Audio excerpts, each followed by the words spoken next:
This is Shai Alexander, and I'm down to dunk. This is Jay Will, and I'm down to dunk. They had. Here we go. I'm Isaiah Hartenstein, and I'm down to dunk. I hope savior of basketball has won. Well, the Dortcher Chamber has been going pretty well. I'm Aaron Wiggins, and I'm down to dunk. I'm Chet Holmgren, and I'm down to dunk.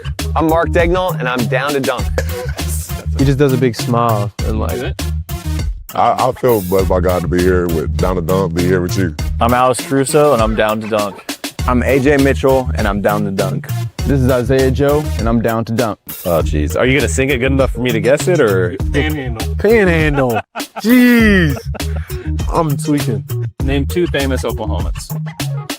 Myself and Jalen Williams. Is that a crazy answer? All my friends call me Bob. Where's Rachel? Unique story. You lived a whole life. Plain? This is Kason Wallace, and I'm down to dunk. This is Lou Dort, and I'm down to Dort. True-blood Oklahoma. That's right. Pretty exciting, if you ask me. This is JDub, world champion JDub, and I'm down to dunk. And eat burgers.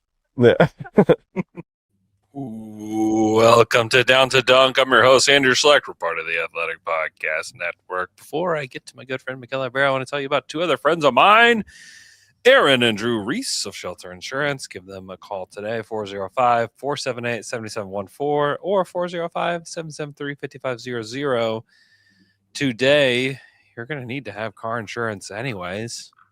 If you own a home, you need home insurance anyways. You might as well have home or car insurance with somebody that is trustworthy and that also likes the Thunder, and that you could call up and be like, can you believe that Kason Wallace game yesterday? And they will talk to you about it. So give them a call or text today and support the people that support Down to Dunk. With me, as always, on Mondays is my good friend Michele Berra. Michele, what's up?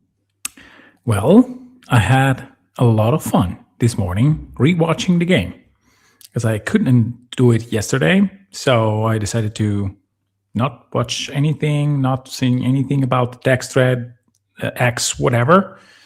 And I enjoyed this morning a very good game. Yeah, I was in didn't really think they'd win that one. I thought, I was talking to a lot of people before the game, and a lot of predictions were being thrown around, and I really did not think they were going to win that game yesterday. I just didn't. I thought Cleveland is red hot. The Thunder don't have their 3 primary creators in this game. They're going to need to make an insane amount of threes in order to win this. And they did. They hit 21 threes in this game. And that first quarter in particular was crazy for them. They were up 28-5 in this one. The Cavs had 10 turnovers and were 2 of 11 from the field up to that point in the game. And it was an impressive performance to start this one. I have a trivia question for you, Michele. Kason Wallace yesterday had 20 points, 10 assists, 3 steals, and 4 made threes. How many players in the history of the Thunder have had that stat line? 20 or more points, 10 or more assists, 3 or more steals, 4 or more threes. Wow. So I would say I will try to throw out a little bit some candidates. The first one that comes to mind is Chris Paul. I'm not sure why, but I believe that he had a 20 plus a lot of assists. He's a somewhat high steal guy. I'm curious about the 4 threes. That is where I'm not sure, but I would put Chris Paul there. Do you have the list? Can you tell me that he's there or not? Or do you just want a number? I just want you to tell me how many players you think have done it in the history of the Thunder. I think that 3 is the number. Plus him. Okay, plus him. Okay. It's actually 2 and him. Okay. Shai probably never done it because of the 3 steals plus 4 threes, which is something that he doesn't do often. And when he takes a lot of threes and makes a lot of threes, it's not always a high assist game. I don't think that Josh Giddey did it. I would bet in Chris Paul and Paul George. Oh, Chris Paul is correct. Chris Paul did it one time. He did it in a win over the Knicks. The Thunder just Mhm. killed the Knicks. And then it's not Paul George, it's Russell Westbrook. Did it 1, 2, 3, right. 4, 5, 6, 7, 8, 9 times. I thought it was too obvious. I was trying to get for. But Yeah. Casey Wallace became the third player to do that. I know that's kind of cherry picking stats here, but I was trying to contextualize kind of how crazy that stat line is for Casey Wallace yesterday. Because to have 20 and 10, like he had a double-double here, and to have that many steals and that many made threes is really unusual. It's a very unusual game. And the Thunder have had a lot of very good players. They will have at the end of the day, there will be a lot of guys that have played for the Thunder that will make the Hall of Fame and that are all NBA caliber players. And yet Casey Wallace is like joining these guys in these kind of ridiculous stat lines. I did not think, if you were to tell me like, hey, Casey Wallace someday, if it was this past summer, hey, someday Casey Wallace is going to have this stat line, I don't know that I would have guessed it would be this season. Especially after watching him the first part of the season where he was not particularly productive, I would say, as like a scorer or as a passer, or just like he was still doing everything on defense. I think that his entire resume for this season, he's an all NBA or an all defense player. Like no question, like lock it in. Like he's one of the best 10 defenders in the NBA. Like I don't think it's particularly close. But offensively, he's been kind of forced into this role and he has thrived. He has really thrived. He has gotten a lot better as an offensive player. And for him to make as many threes as he did, defend James Harden that whole time. I mean, they matched him minute for minute. And you probably, if you're listening to this, I've heard the story about how they decided that. And we'll talk about that here in a minute. But I just left that game thoroughly impressed. Where in this game where you had Donovan Mitchell, you had James Harden, you had Evan Mobley, you had Chet, you had all these guys on the court. Casey Wallace was the best player on the court yesterday. And it was very, very impressive what he was able to do.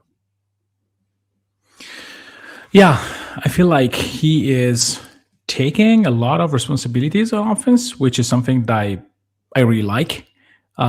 He's not just being a good play finisher, which yesterday he also was. I mean, he took and made very timely corner threes, which is something that is very, I would say, a skill that can be important also in the role that he will have with JDub and Shai back.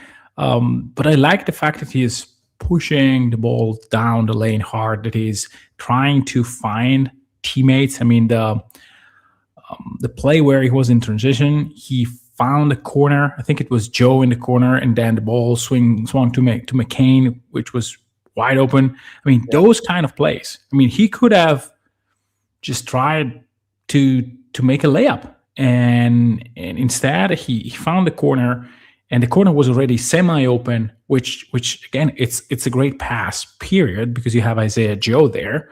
But again, the energy of the ball then found another guy, and this is great to Kaysen, who was able to just cut through the middle and find the corner, which is something that I think he is improving. And yes, defensively, I mean, there were possessions, especially early on, where he was just like Harden was not ready for it.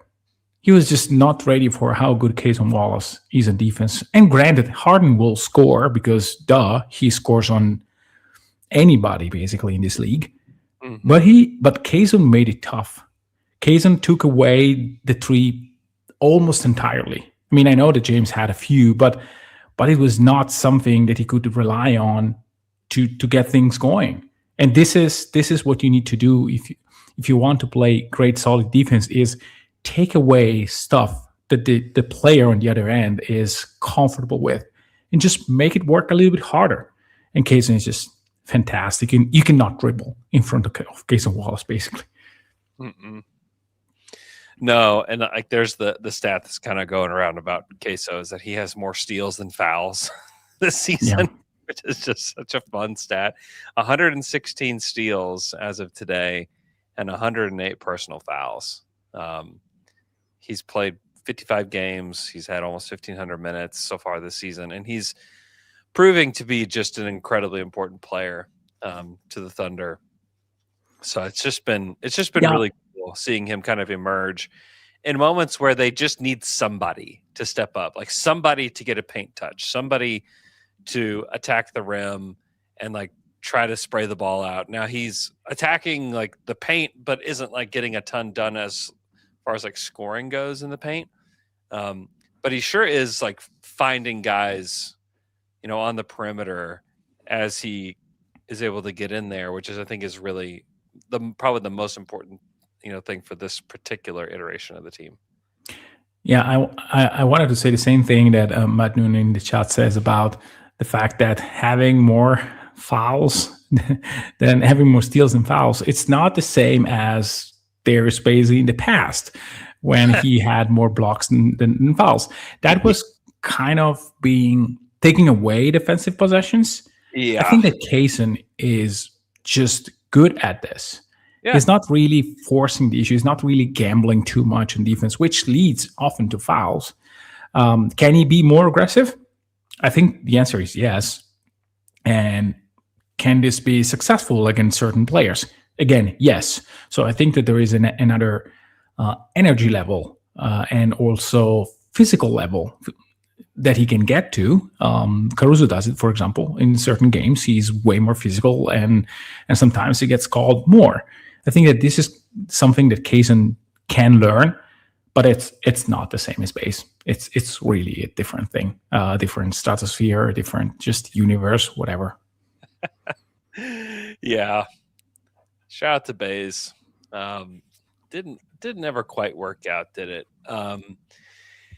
Yeah, I mean, other stuff that from yesterday that stood out. I thought this clearly wasn't Chet's like best offensive game. It was fine. He had 17 points, 4 assists, only 2 turnovers, but defensively, this guy was a monster. Oh yeah, I mean, he and Hartenstein dominated that big man matchup against Jared Allen, Evan Mobley. Defensively, those guys were just killing them. And it was very impressive because that's been the thing for this Cavs team, especially since they acquired James Harden, is that Jared Allen has just been feasting on teams. Yeah. And able to play off of James in a way that like a lot of bigs have. Like it's been pretty obvious that a guy of the caliber of James Harden helps these like rim running bigs. It's just been kind of the thing that he's done, since he's gotten to the NBA. And you look at his point totals really since James Harden got there. And he was his first game with James Harden, 29-10, 12 shot attempts. His next game against Denver, 22-13, 16 shot attempts against the Nuggets. His next one, 21-9, 8 shot attempts against Brooklyn, where they're like blowing these teams out, like these next two, Brooklyn and Washington. They blew these teams out. He had 15-10. Against Charlotte, he had 26-14 with 15 shot attempts. This next one against OKC in 28 minutes, which is more than he did against Washington or Brooklyn, just because he didn't need to. In 28 minutes, he was 11-13, 4 of 6 from the field. And the 6 is probably more important than any number. It's the least amount of shot attempts that he's had since James Harden has been his point guard. And the Thunder, and mostly Chet, absolutely shut it down. Like they just didn't have a chance. Yeah. Because Chet was like that dominant of a defender. If you're wanting to like make the case for Chet to be depoy, there are a lot of games you could choose, but this to me was one of them. Yeah, you can also point to another stat. Can you guess from the top of your head the percentage of shots at the rim that the two teams had yesterday, and which one was higher and by how much? I mean, I think OKC's was higher. Correct. By how much? 17 percentage points. No, it's 10 percentage points. But the fact that Cleveland, who has guards that can really attack the rim and bigs that can really take shots at the rim, took just at 23% of their shots at the rim and had to rely on 36% in mid-range shots. Yeah. That is Chet.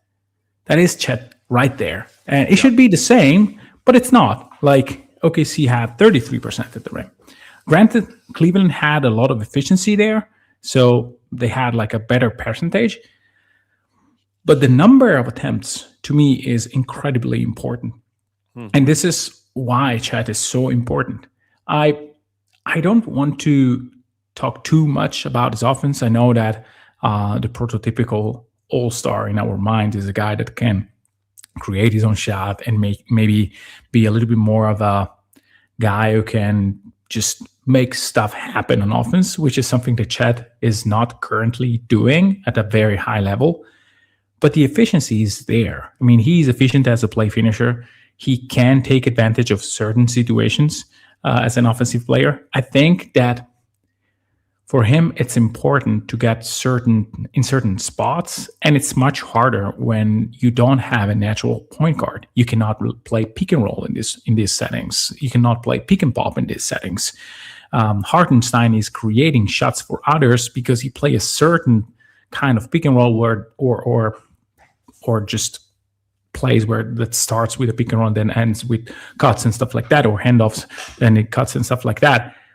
For Chet, this is not his bread and butter. The bread and butter is being efficient in the right spot and being the target of certain actions, which are hard to come by in this particular setting.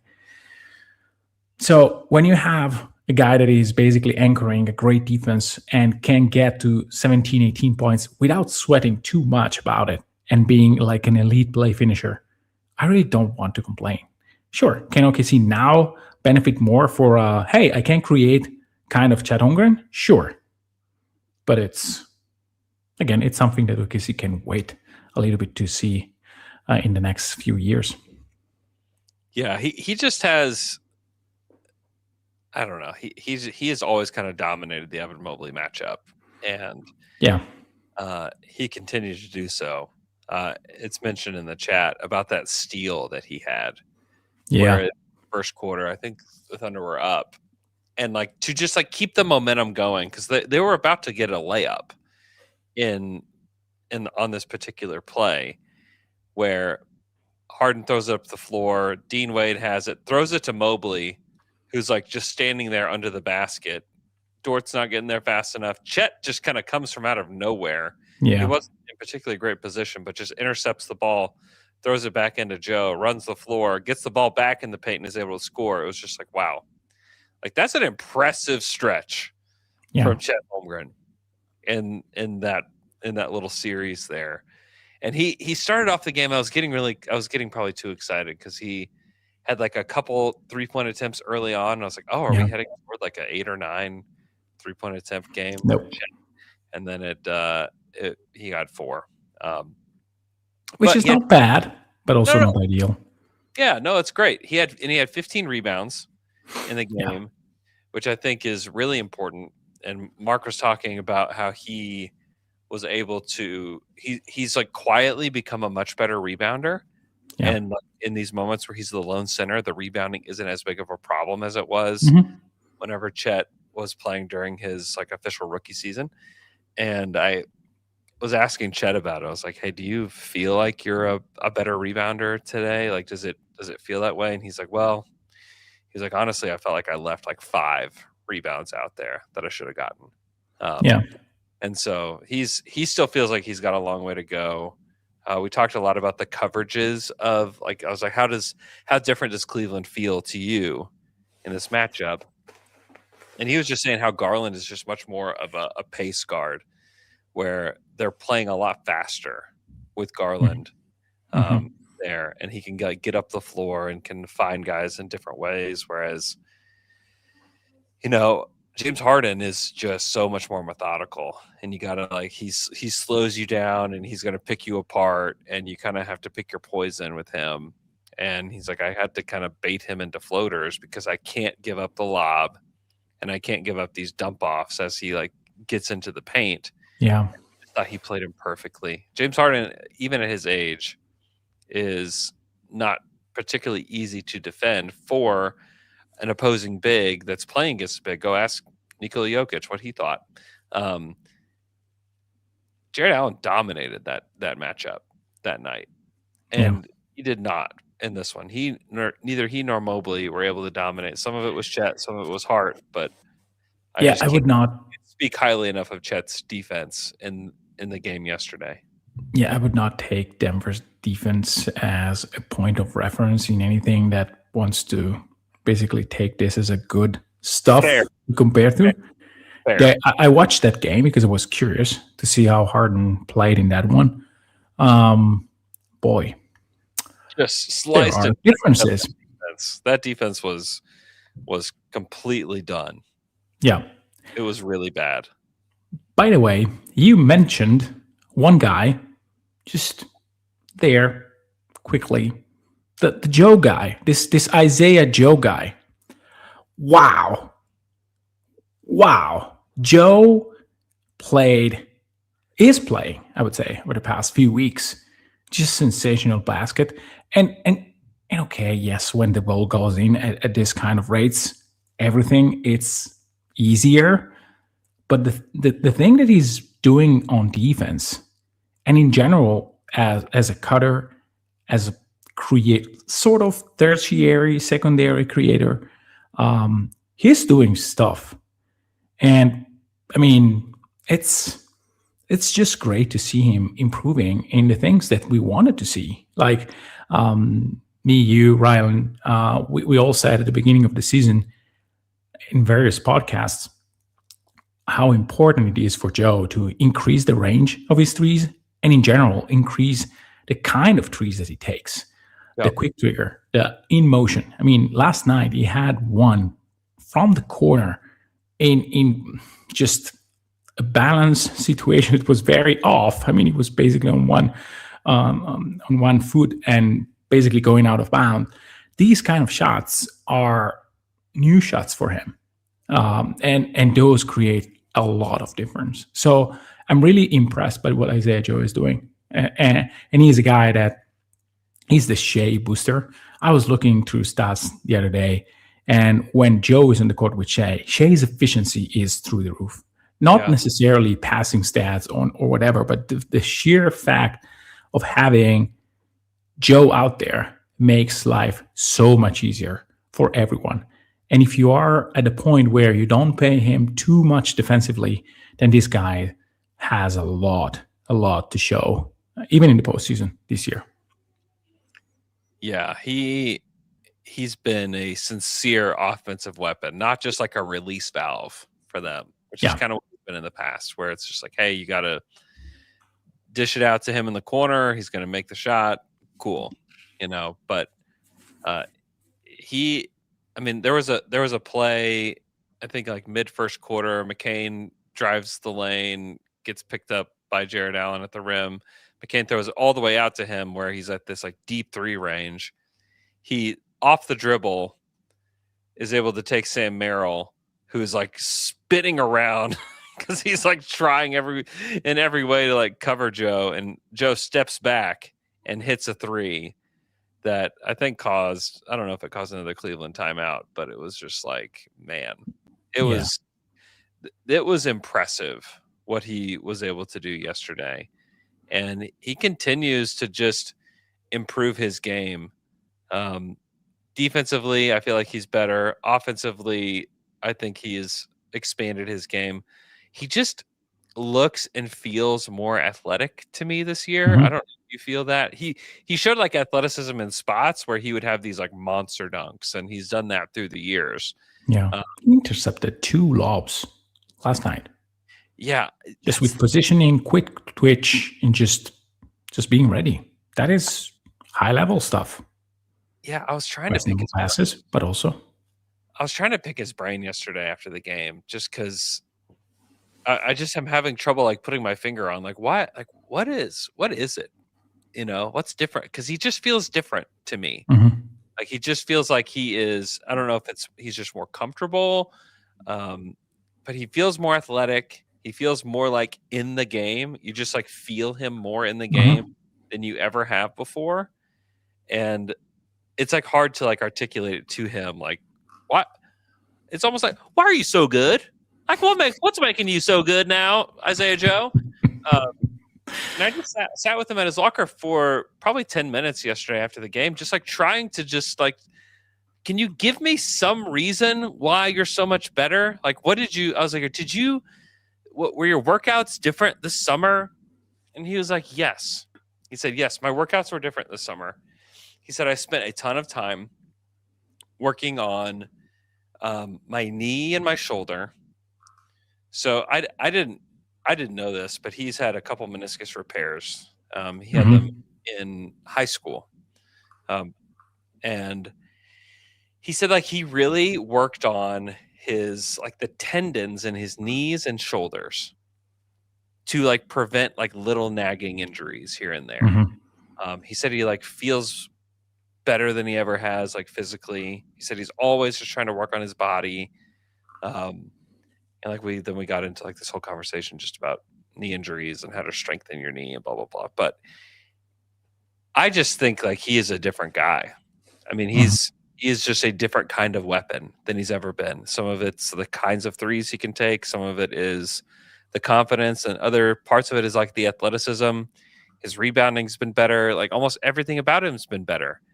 And if he can be any sort of version of this come playoff time, where like it's not even like yesterday didn't feel that unusual for him to get to 22 points.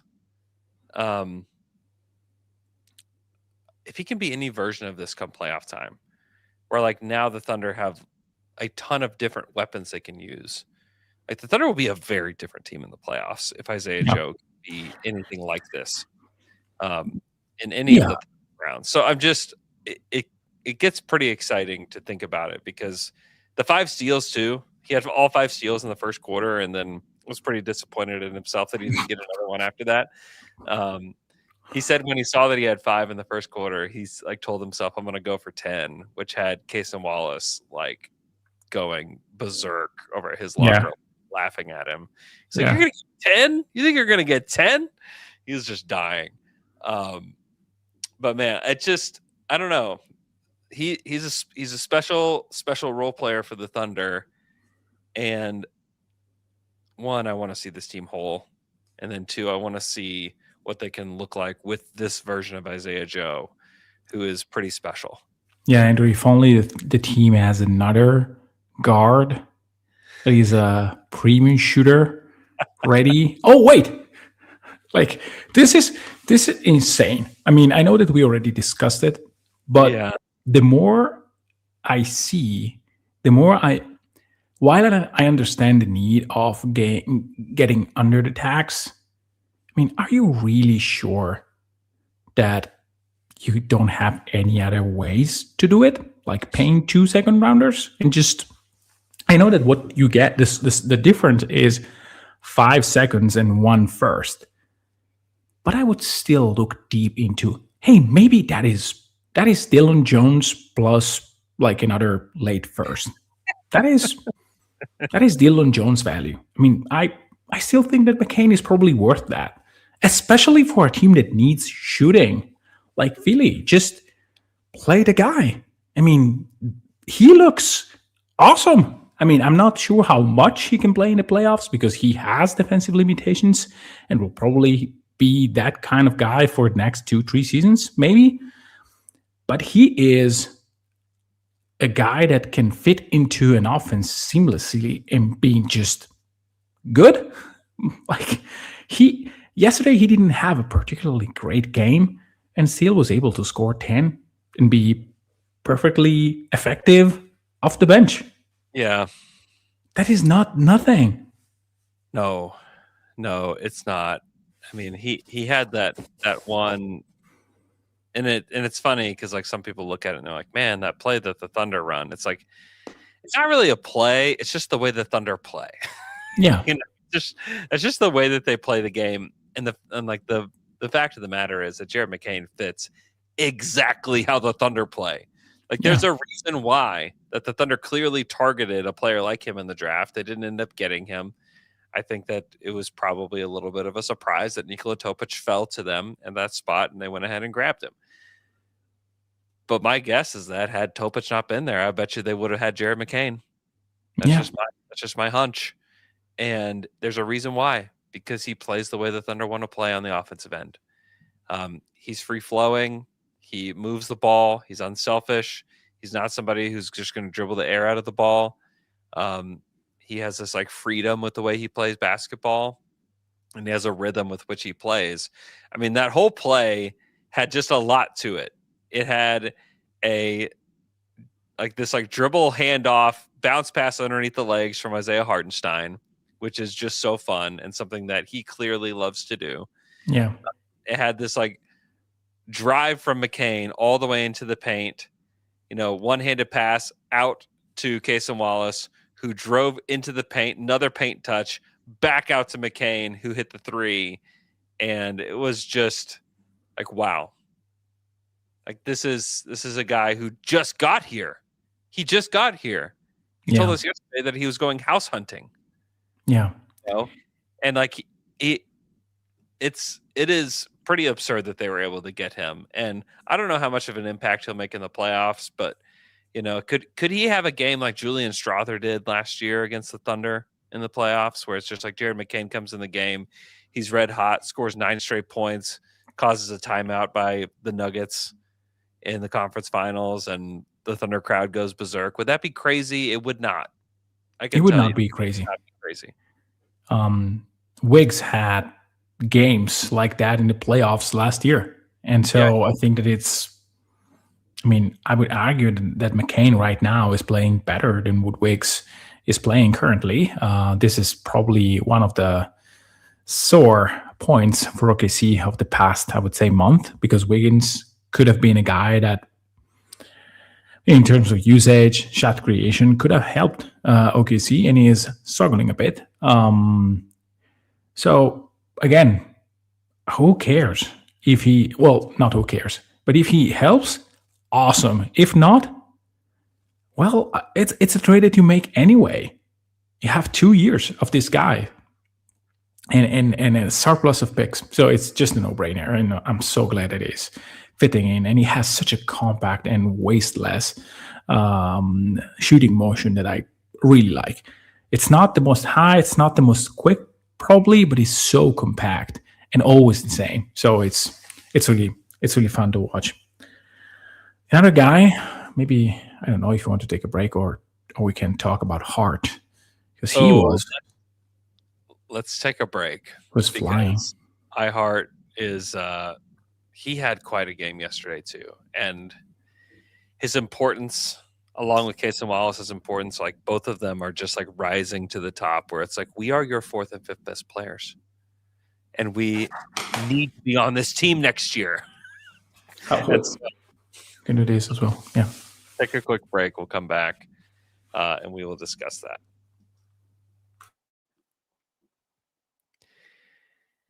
And we're back after that quick break. I got a couple things I want to talk to you guys about. One of those is my good friends over at Ring Family Dentistry. Ring Family Dentistry takes a straightforward and honest approach to dental care. Doctors Phil and Brendan Ring believe in keeping what's healthy, fixing what's not, and only replacing what truly needs it. No pressure, no upselling, just clear explanations, thoughtful recommendations, and decisions that are always up to you. Ring Family Dentistry is a true family practice with a laid-back vibe, modern tech, and high-quality work, including same-day crowns, even for your front teeth, plus implants, bridges, root canals, and clear aligner therapy, all offered in-house. Call to schedule your appointment today, 405-621-1555, or make an appointment at ringfamilydentistry.com. I also want to tell you guys about our watch party this Sunday. Check out this hat. You want one of these hats for free, courtesy of our friends over at Bob Moore Kia, who's printing a bunch of these hats for dunkers out there. Join us over at Fuzzy's at Chisholm Creek, over here off of Memorial Road, close to Edmond, not too far from where I reside, but We will have a watch party for the game against the Dallas Mavericks at Fuzzy's this coming Sunday. It's going to be a blast. Really looking forward to it. Show up around 5:30 or 6 o'clock. We'll get some food, get settled in. We'll hand out some hats. We will hand out some stickers. We'll have a merch table there. So if you want to buy some Down to Dunk merch, you can do that. Also, the brand new Kia Telluride will be out front, which I haven't even seen yet. I've seen pictures, haven't seen it in person yet. We'll see it in person on Sunday. You can come hop in the car, have your kids hop in it, see how they like it, courtesy of Bob Moore Kia. So check out the 2027 Kia Telluride. But yeah, we'll be there starting around 5:30 or 6 o'clock over at Fuzzy's. Get yourself a spot to watch the game.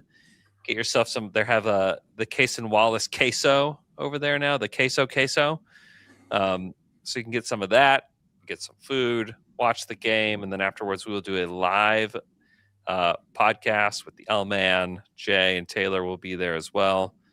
It's going to be a blast. So live show, live watch party, get a free Down to Dunk hat. There aren't very many Down to Dunk hats out there. There's about to be several more, and you can get this one for free. We're just going to hand it to you. We're going to say thanks for being here. So those are limited. So we don't have just we have, I would say we have a lot of them, but they're not unlimited. Okay. So get there. There's already been people claiming them. I've have like, if you're close to me and you need one, I'm saving one for Michele for sure already. How can I get there physically? Oh, wait. There's a way. There's a way. I have a lot of things I have a lot of gifts to give you when you get here. Because I was going to send you a package, but then I heard you were coming here. I was like, you know what? I'm going to give you some stuff. So, wow.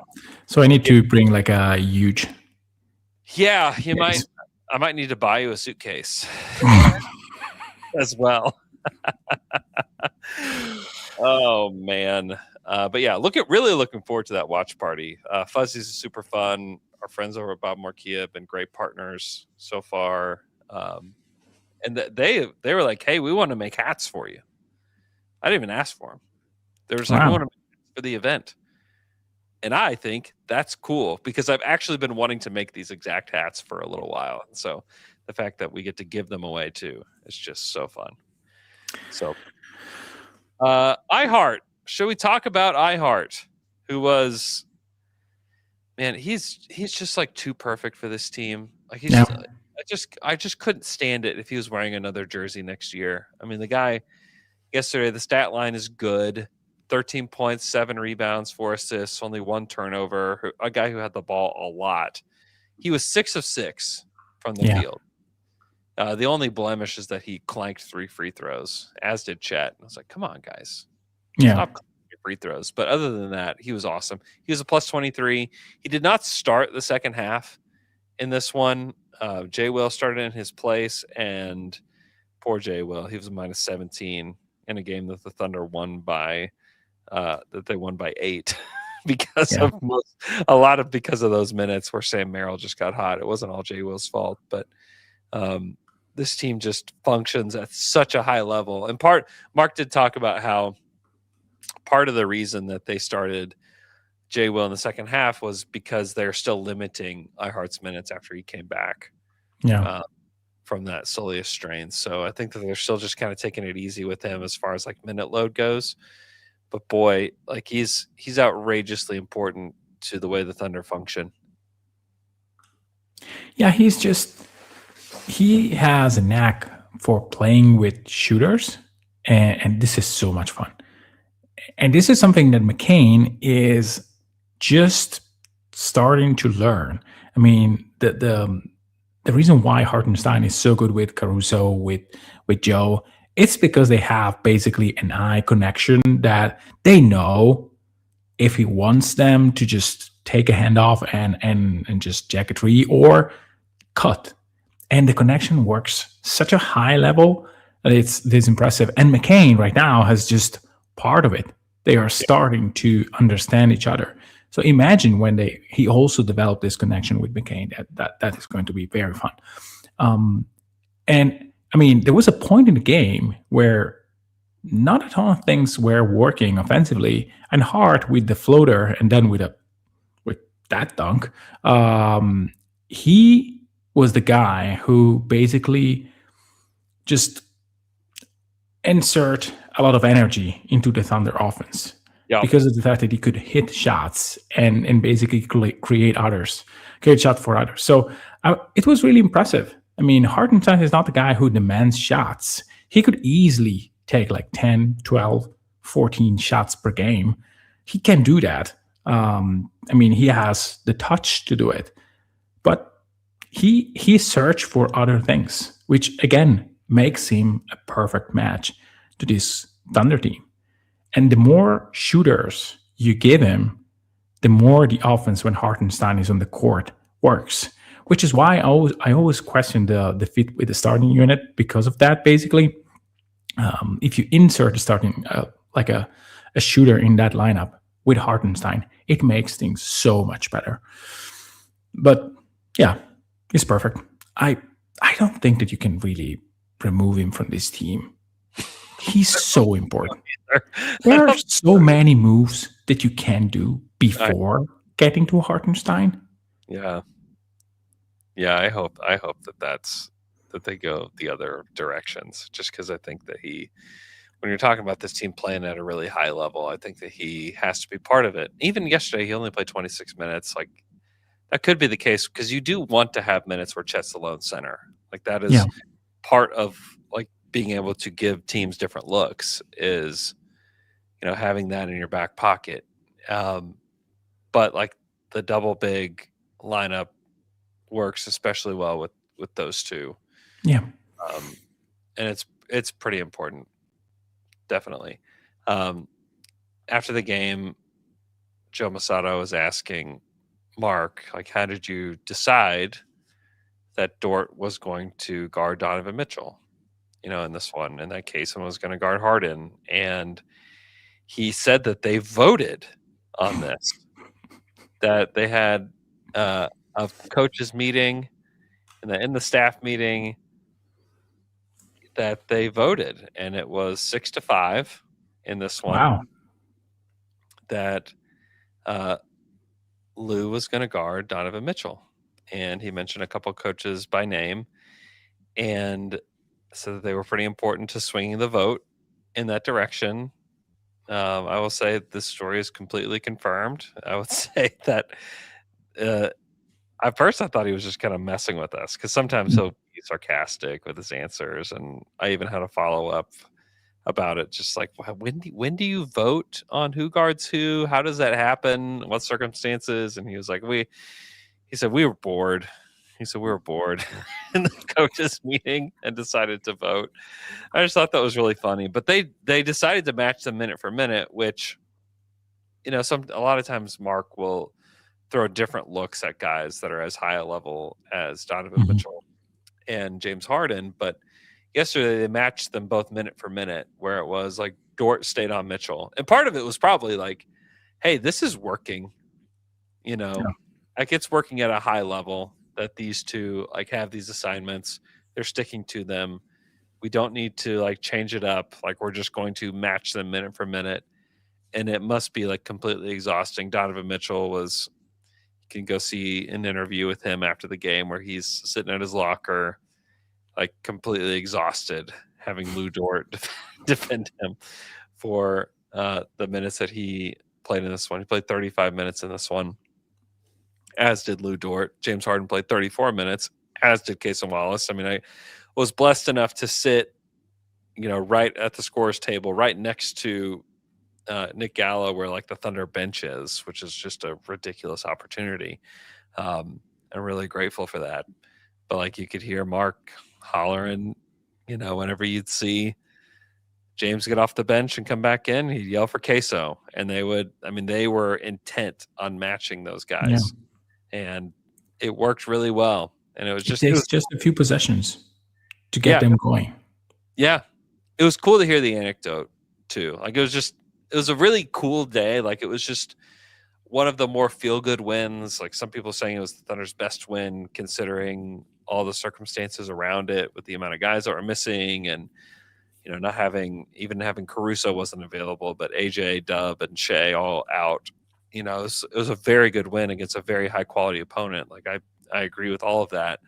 But it was just cool hearing that anecdote after the game, because you don't hear that much about like the Thunder are highly process oriented. You just don't get to hear the stories behind the processes, and so it was really just kind of funny and kind of cool to hear that yesterday. Yeah, it is. Again, it's a democratic process, so it's okay. I mean, voting on something, it's okay. I guess it's okay. I mean, it's probably also because it's not as different in terms of how close the two guys are defensively. So you can probably vote on that. I'm sure that they don't vote on, hey, shall we put Topic on Mitchell or Dort? I mean, that is not something that you need to probably vote on. But if the level of the two defenders is very close, then you can probably vote and be okay in any case. By the way, Topic, flashes here and there, not physically there, I think, in terms of rhythm, in terms of understanding like the spacing, not in terms of, hey, you need to space the floor, in terms of just where to go, what are the spaces available to have like a dribble penetration and stuff like that. It will come, I think. He doesn't have too much time though. I'm not of the party that thinks that Topic will stay no matter what. I think that OKC has difficult choices. They will use the next few months as an evaluation for many guys because they have to make hard decisions. They have to. It's not a matter of if, it's a matter of who. So I really think these are important moments. Maybe it's unfair to expect stuff. I'm not saying that Topic has to dominate or anything, but probably the staff is after seeing something in the way in which he plays. And again, there have been flashes. So I wonder if these are enough for them to keep him or there are other priorities. Because again, he has a sizable salary. And if you want to keep Hartenstein, you have to make room elsewhere. And so I really wonder. Yeah. I kind of my viewpoint on this is they trade Josh Giddey, who I do think was a guy that was valued by the front office. Mm-hmm. And then I do think that they were being completely transparent, which was another like really cool moment. Transparency from the Thunder was whenever they traded Josh, and then they basically, instead of like leaking to a media member what the story was, they wrote it themselves and put it in the press release that they were going to ask Josh to come off the bench, and that he did not want to do that. And so they went ahead and found a landing spot for him where he could thrive a little bit more and be a starter. I do think that it's clearly a priority for the front office to have a playmaker like this coming off the bench for them, and they haven't really had much of a chance to see that come to fruition. And so if it were me making the decision, I don't know that that's what I would want. Mm-hmm.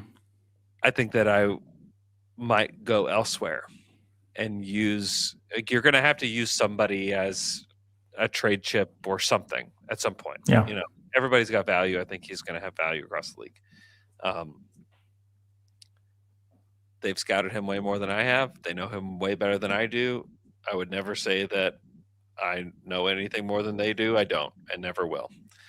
But I do. I'm with you. I think that if it were you and I making the decision, I think that we might go elsewhere with it. Yeah.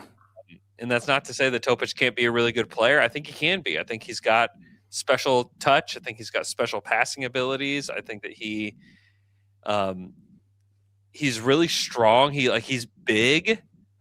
Seeing him up close yesterday next to Dennis Schroeder, it was like kind of jarring. Like, oh, like he's he's 6'7" for real. A lot bigger And we talked about this, and I've talked about this on other platforms, but he's like kind of fake tall a little bit because he has like a little bit longer neck and a little bit higher head, I think, because it's really more about like where your shoulders are than it is anything else.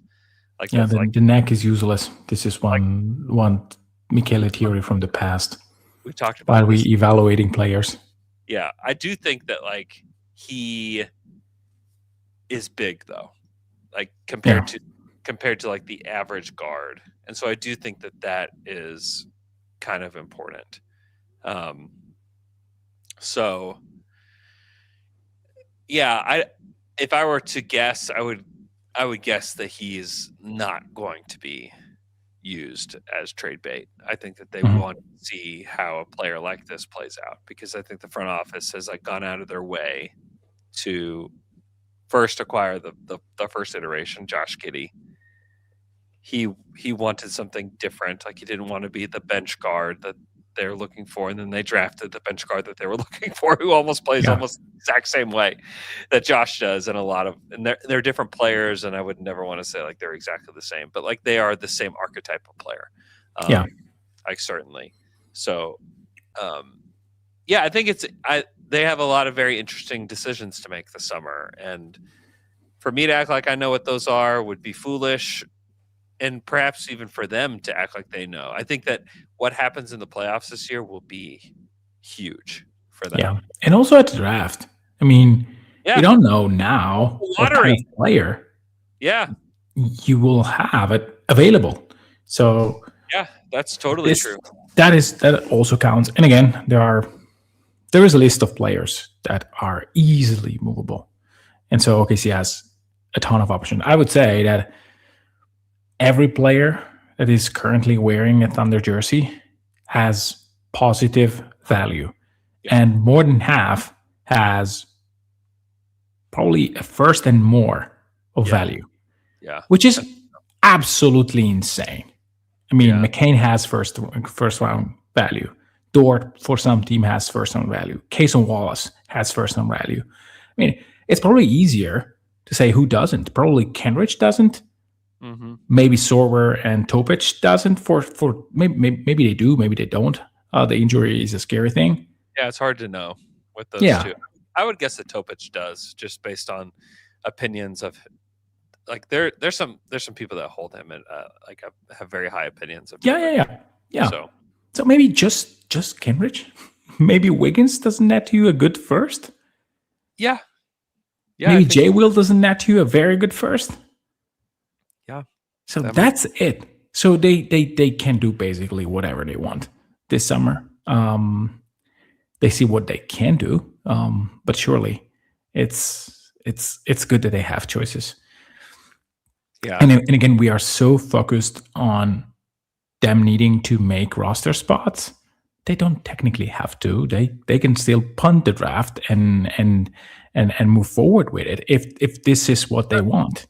So there is so many things that, again, the thing that Sam has done, where like you can look at certain teams and the positions that they put themselves in. There are probably like limited things they can do with their rosters, that are in the more like conservative, like where they're not doing anything crazy, like trading some of their best players. The Thunder have set themselves up for what feels like countless options this summer with what they can do. And I think it will take more shape as we see what happens in the playoffs and see how different guys perform. Some of it will take shape based upon their wants in the market. Like, does Isaiah Hartenstein, is his goal to make as much money as possible this summer? Is that Lou Dort's goal? Like, I don't know what these guys' goals are this summer. Winning could also change that. If you win 2 in a row and can be part of a dynasty and want to really punting on that, then perhaps they do punt the draft and they bring everybody back again. Yeah.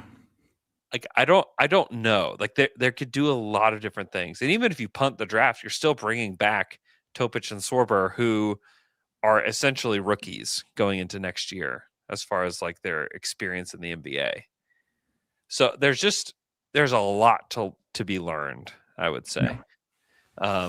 In the chat, there is a question. Did you see Mark yelling at McCain? Yeah.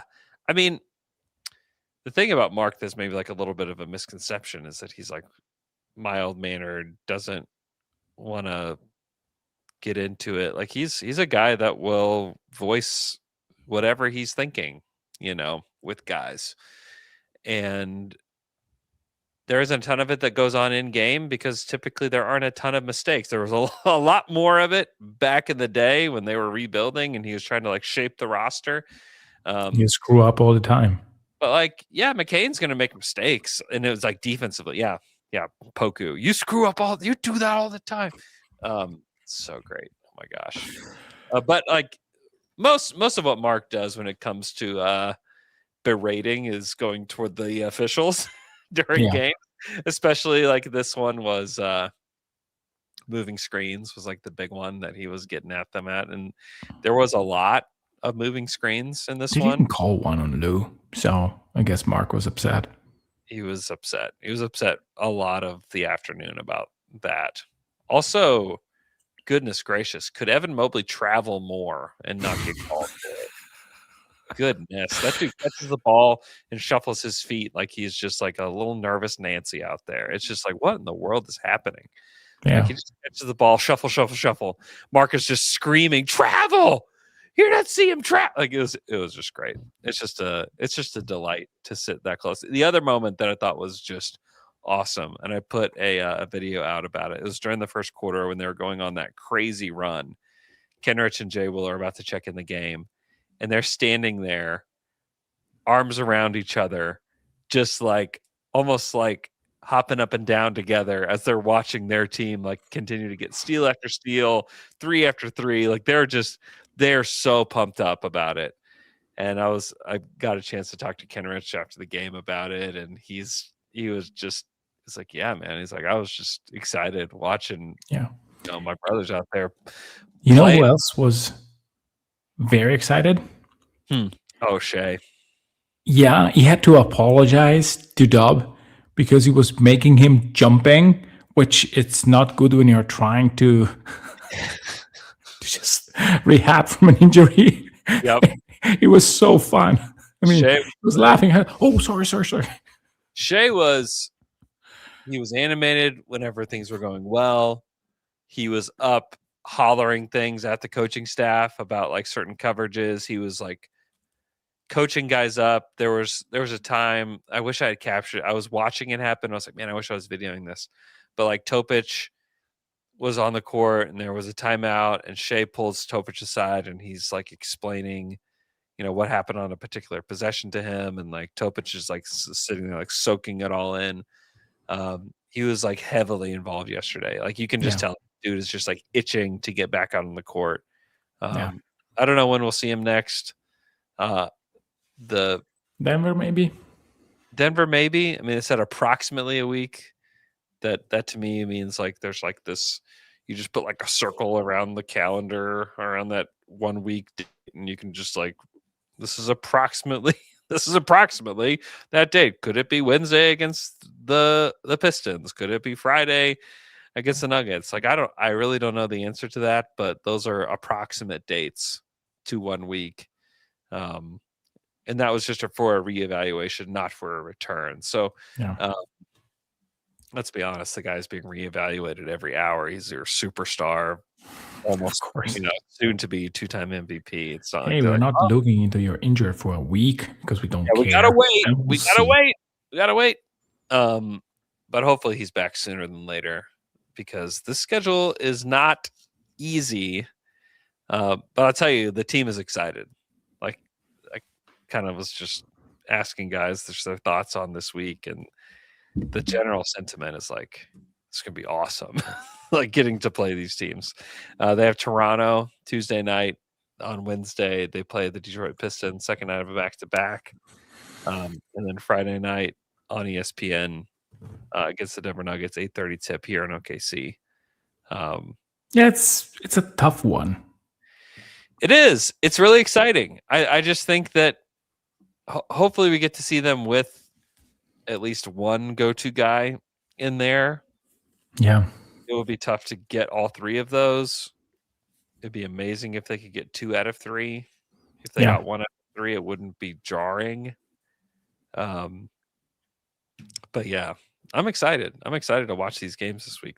Even the Raptors are not a pushover. The Raptors beat them in OKC on down to dunk night, for crying out loud. So The only team that has positive, that OKC didn't beat so far. Yep, that's right. Shout out to Alex on Slam and Jam. And shout out to Ryan for taking 37 minutes to answer that particular question. Yeah. 37 is accurate. I was walking around, and it took me a mile probably to listen to the answer. Said, okay, I need something a little bit more paste. But yeah. So funny.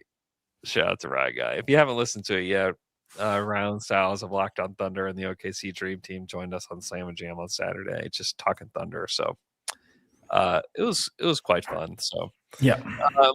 Okay. Thanks so much for listening to our show. Join us this coming Sunday night at Fuzzy's at Chisholm Creek. You get a free Down to Dunk hat. Limited supply on those. Check out the Kia Telluride. Watch the game with us. Live pod. It's going to be so fun.